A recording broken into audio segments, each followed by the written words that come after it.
there's this new show, or not even new. It's had 3 seasons, three and a half, on Netflix called Bling Empire. Are you familiar with it? Nope, never heard of it. I had not heard about it either because I don't have Netflix, right? But I'm able to watch shows because, well, whatever. There's ways to watch shows even if you don't have Netflix, right? It's basically trying to capitalize on the Crazy Rich Asians thing. So as soon as Crazy Rich Asians came out, Netflix wanted a TV show to capitalize on it, and so they grabbed a bunch of rich Asians in LA and gave them a Netflix show that kind of looks and feels like every other Netflix show. That's exactly what we need. Oh, So my reaction to the show was basically disgust because yeah. the lesson that I learned from this show is an unpleasant one, and that is that as Asians become more successful and make more money, they're just going to follow the same trajectory and the same path that white people in the West have followed, which is straight into degeneracy, straight into decay. They are not special. Like all of these, so traditionally, the values we ascribe to Asians, such as, respect for family, hard work, discipline, all of these things, they just sort of fly out the window as you make more and more money and you have more and more generations removed from the values that got you that money. It's that classic, dilemma where, okay, I became successful, but how do I not raise a bunch of spoiled brats, right? And I think Asian people have always felt that we've had a culture that was stronger than that force. I guess you could just call it, it's almost like entropy, right? It's almost like the natural direction of your culture is dissolution because this is just entropy. And maybe Asians thought that they had this sort of strong culture that would act as a bulwark against it. But after watching this show, I have to tell you that that's probably not true. That's probably not true. They will become as degenerate, as listless, as pointless, as spoiled, as irritating as all the leftists, pampered, entitled white Americans that you know. They just need a couple generations and millions of dollars. That's all they need. That's all they're gonna need. They're gonna be. It's like Kardashians, but they have Asian last names. Okay, Hmm. so that's what this show taught me, and it's disappointing. Now, do you notice some of this trajectory or whatever? You are familiar with Asians that are fairly Yeah, well to I do, have, right? yeah, but I mean, I'm Not noticing like these more. people though. I mean, these people are like in Yeah, the hundreds and hundreds of millions of dollars. yeah, okay. Yeah, I'm just thinking. I don't really see the degeneracy, but I just, I'm more noticing just the wokeness. But Yeah, and that's all part of it. That's all part of the same basket, I think. Well, just to give you some examples from the show, I mean, you have people who are having parties where they have sex toys and stuff. You have 20-year-old kids who dropped out of college after a couple months because they thought college was dumb, and their dad's worth hundreds of millions anyway. So this person is just going to Hmm. go do fashion or some pointless shit, right? Hmm. You But have college is kind of dumb, though, don't you think? I yeah, mean, but this is not a kind of. very Asian kind of value, though, you know? Okay, that's This true. is not in line with the whole, if your parents tell you to go to college, then go do something productive, right? And also, it's not dumb. It depends on what you do there, right? It Yeah. it does depend on what you do there. You have people who are just sort of living off their parents' large ass, and oh, also you have almost zero respect for nuclear family.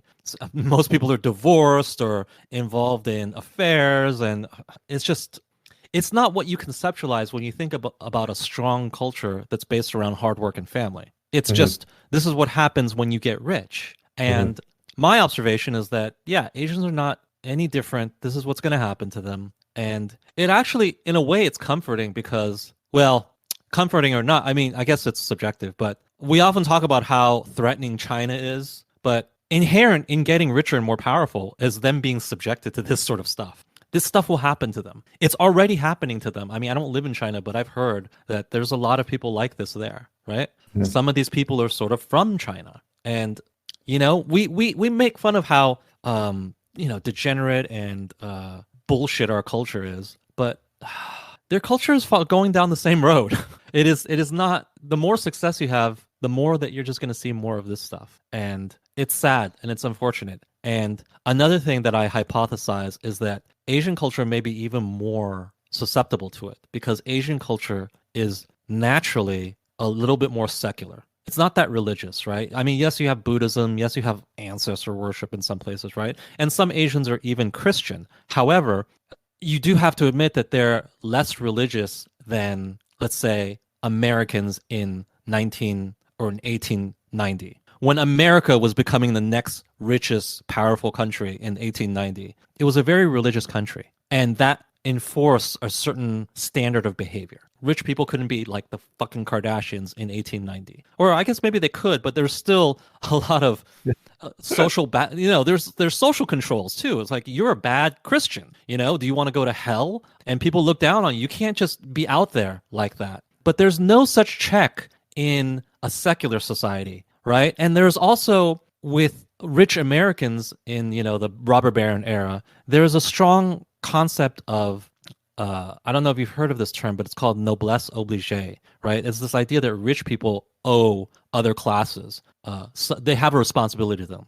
Charity, etc., whatever. That's why Andrew Carnegie's wealth all went to, making colleges and libraries, right? He was once the richest man on earth. They had that concept. So they had Christianity keeping them in check, and they had this culture where rich people had more of an obligation. I've got to tell you that I don't believe Asians have any such culture. I think that once they get ahead, they try to stay ahead and they try to keep their shit. Okay, they're way more cutthroat than the white people who lived in America at the turn of the century. Okay, they don't have this concept of noblesse oblige, as far as I know. And so when you're creating a bunch of rich people and they're from Asia, it's going to be more cutthroat. It's going to be uglier. It's not even going to be as nice as it was. You think that the rich people were bad back then. You're in for a surprise. That is what I observe about the trajectory of Asians as they get way more and more successful, and also of societies where these types of people are on top.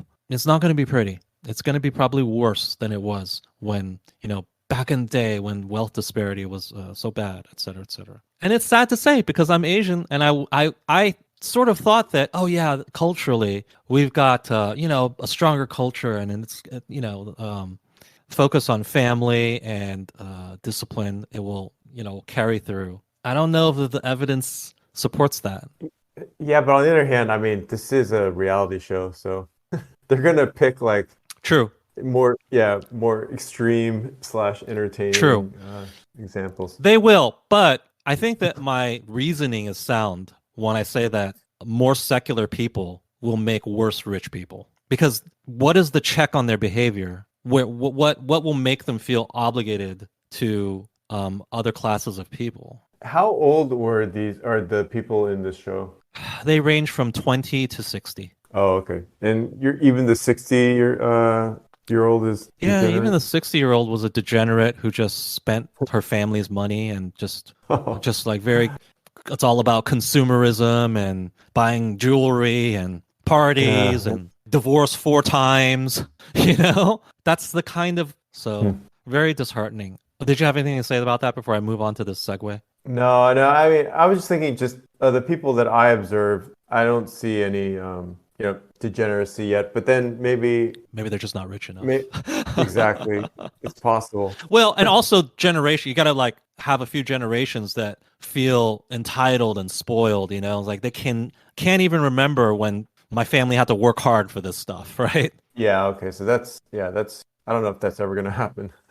Well, yeah. I mean, if your if a family is, well off for a long enough time, then the next generation will just not remember that it took hard work to get here, right? That it took all of those values.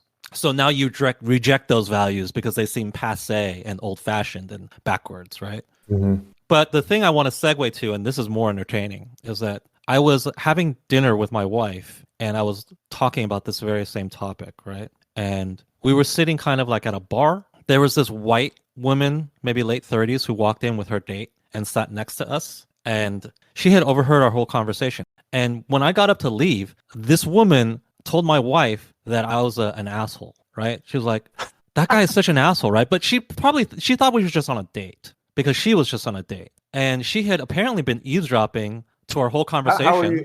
How are you dressed? Were you wearing a suit or something? Or? I was wearing a suit, but I wasn't wearing dress shoes. I was wearing like Yeezys, right? So I was wearing kind of like an okay outfit. The place wasn't that upscale, but it was a little ups. It was a little upscale. People, it was a date place, so people would try to dress a little bit better. Hmm. And I came back. How was the white woman dressed? She was wearing like a leather jacket and but a dress underneath. Hmm. And then when I came back, my wife went to the bathroom, and then I didn't know what she had said to my wife at this point. And at this point, she asked me, "It's like, oh, I overheard your conversation. Just wondering, like, what do you do for a living?" And then I thought, that's weird. Why are you talking to me? But I didn't know for sure she was antagonistic. I kind of had a sense that something was a little off, but I didn't think that she was attacking me or anything. So I just gave her a vague answer because who the fuck are you? You're a stranger. I don't need to tell you what I do for a living, right? Yeah. And then I said, yeah, I know that's vague, but that's the answer you're getting, right? And she's like, that is vague. And then I'm like, oh, okay, I know. Like, this is like she's being kind of bitchy, right? And we left at that point, though. We were done. So, but when we were in our Uber, my wife told me that, oh, yeah, that woman said you're like some kind of an asshole. And it said, really? Oh, that's amazing. What? Why? What I really regret is that she didn't just, she wasn't more direct with me. Uh-huh. I would have loved for her to just say, I think you're an asshole because of this. Like, what did I say that was so offensive to you? I would love to hear it. But, I'm pretty sure I know what it was. I'm pretty sure she didn't had anything positive to say about rich white men who built America. Because I essentially said that they built a country that's better than the country that us minorities, when we get money, what we're going to do with this country. And she probably was offended by that because saying good things about the rich white guys who built this country, essentially, that's not woke. That's a terrible thing to say. That's offensive. She just got in her feelings. She was triggered. Now, I'm not afraid of having that conversation. If she wanted to just say it, by all means. I mean, I'm here having a fun night out, but if you want to get into an argument right here, I'll have it with you. She wouldn't want it because she only has feelings. She has no actual logical argument to rebut anything I said. Right? It made her feel bad. Number one, lady, I was not hearing your conversation or the conversation of people beside me. So you were just focused on our conversation for whatever reason. You're on a date. Why are you so focused on? Doesn't this reveal like how lame her life is? She's supposedly on a date, which. Because my wife was sort of eavesdropping on her conversation. The guy who was next to her, he was talking about like sex and whatever. It wasn't her husband, let's put it that way. It was kind of like first, second, third date, right? Wait, what was the seating arrangement? It was a bar, so totally just in a line. Yeah, but what was the order? So I was seated, and then my wife to my right, and then she was to the right of my wife. Oh wow! And okay, so she heard really you has talk- to sort of Yeah, listen, exactly, right? exactly, yeah. Like, why are you preoccupied with what we're talking about?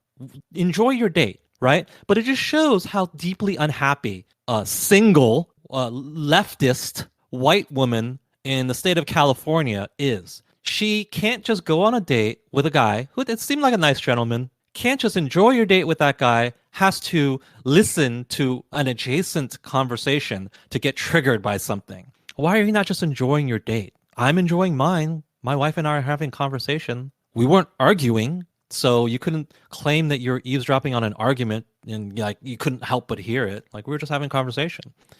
You just seem very unhappy, and you just seem like you're gonna die alone with cats. I'll just be honest with you. That seems like the trajectory of your life. Imagine if you're that guy. You're paying not low prices for you and this woman to have drinks, and you're trying to have a fun time and maybe have sex at the end of the date. She's so tied up in her feelings and her wokeism, she has to eavesdrop on my conversation. It's probably a little bit more threatening when a white woman hears an Asian person saying, It is because she can't anti-woke dismiss me. things. Yeah, Yeah, she can't exactly. dismiss me. That's why she even probably felt even more frustrated. Because if I was just a white guy, she could just say, racist white guy, and just Yeah, dismiss me, right? yeah. But when a minority is extolling the virtues of white men who built this country, like, oh, my cognitive difficulty, like, in those like old TV shows where you enter contradictory commands into a machine or a robot and its head starts smoking, right? Yeah, yeah. That's what was happening to her. I would have loved for her to just say something. I'm not upset. Go ahead and say what you Well, gotta say to me. what did your wife reply to her? She didn't say anything. She's not good with conflict, so she just nodded her head, you know? And that's fine. You shouldn't engage these types of you shouldn't engage these leftists. That's probably the best policy, right? Mm. It's because she grew up and nobody ever told her no. I'm betting, right? She grew up and she was just one of those kids where the parents are permissive and when you act out, they don't even punish you. Like if I acted out, if I was rude to strangers in public, my mom would have beat me, right? And I don't think it ever even happened. But if it happened once, she would have beat me, and then I would learn to not do that again. But I can almost guarantee you that her parents would not do such a thing. They would probably indulge her and say, "Well, why do you feel that way?" And blah blah blah blah. And your feelings are valid. And like bullshit, they're valid. You need to get beaten right now because you will never behave like that in public. And other people learn that. But I have a feeling that a lot of white females in America, they never learned that of a certain age. Like if you're under 40, you're probably raised by fucking morons, right? Actually, So, okay. Yeah, how do you why do you make the connection between with permissive parenting? Because it feels to me like that's kind of in vogue right now. Like no matter well, if because you're I just feel like if you learn as a child not to act up in public, this is kind of in the same neighborhood. I see. So you think she was basically minding someone else's business? Yes, and I think that if she had been punished as a child for doing something similar, she would have taken that lesson into adulthood. She was never taught that lesson.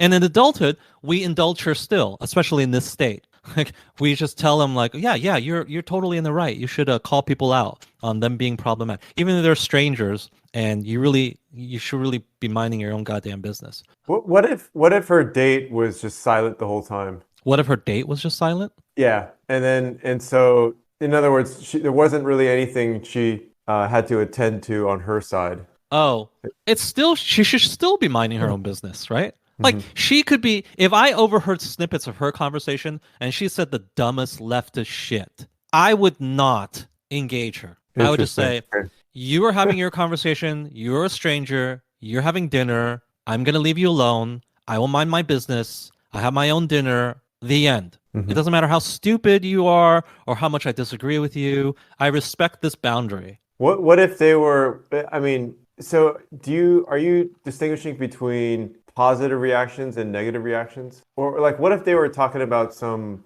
Yes, K-pop yes. group that you really liked? Yes, but because there's a fundamental difference. Like people welcome positive reactions usually, right? Hmm. So if it's a thing that you can reasonably conclude will be welcome, then that's different. And you would figure that, oh, they would like for me to do this. But if it's something that's probably not going to be welcome, then you shouldn't do it. You're bothering people. I don't want Yeah. to bother other people at dinner, period. Yes. That's why when you're a kid and you're in a restaurant and you're running around screaming, why did our parents punish us, right? Because we're bothering other people. I just think of all the times like I'm sitting at a restaurant and there's some kid sitting behind me and just like banging on my chair. You know?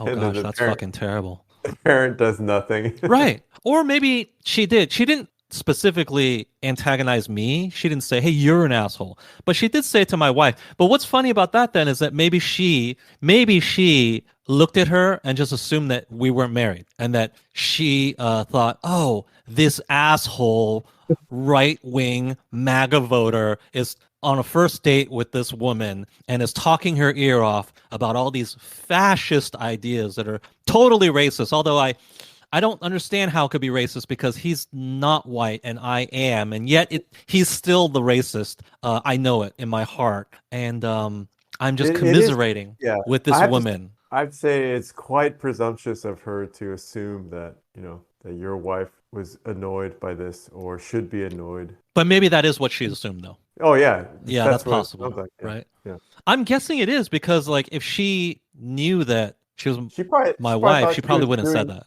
Yeah, she probably thought she was doing your wife a favor. Right, right, right. She probably thought, Yeah. oh, we're both single women on the date with some guys, and your guy happens to be an asshole. It's like, Yeah. lady, you're projecting. My wife is happily married and for a long time, whereas you're single and soon to be a cat lady. So you are not the same person. Okay? Um, you're not the same person. You're on totally different trajectories. But that again, that's also illustrative, right? That also is revealing in that this is sort of her default. Maybe it's her default. When she sees a woman with a man, she thinks, oh, it's a woman on a date with a guy, first few dates, and he could be an asshole. Like, lady, did you have never considered that we've been married for a while? Yeah, I'm pretty sure Like, you that's not her wearing a world, you know? yeah, I'm pretty sure you wearing a suit probably got her to think that it was a date. Oh, perhaps. But Yeah. I just wear it because I like to be well dressed. Okay. Yeah. And it Yeah. wasn't even a good, let's put it, I was wearing like an Oxford like button down shirt, Hmm. no tie, and a gray linen suit with Hmm. Yeezys. So I wasn't dressed fancy by my standards or anything, but Hmm. maybe by California standards I was, right? So that's just her default view of what's going on with the people around her. It's these women who are not married and just, just on a second or third date with a guy, and then they're potentially going to have casual sex with that guy. That's her existence, right? So that's what she projects onto everybody else. It's like, no, the woman next to me is happily married, not like you. You know?